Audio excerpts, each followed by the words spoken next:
Ye, aka, uni qarang. U Dionami elektromobil bilan metanga kelyapti. Ey singlim, Shoshma aka.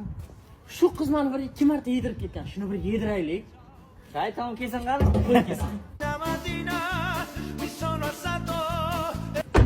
Yigitlar, gaz to'ldirib beringlar. Xo'p, singlim, faqat kolonkadan chiqib turing. Ozlar xavfli-da bu. Endi nima qilamiz aka? Qayerga tiqamiz uni? Qarachi ketdimi o'zaro? Ha, ketdi. Shoshma. Singlim bo'ldi bu. Yigitlar, qancha bo'ladi puli? 80 ming so'm sizdan.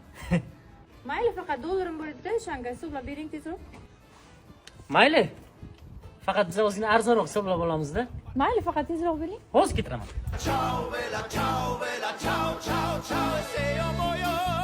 Aka, toshni bu kecha buni yerga uydan haydaydi. Elektromobilga ham gaz qo'yalami? Yarmi meniki. Joning sog' bo'lsin.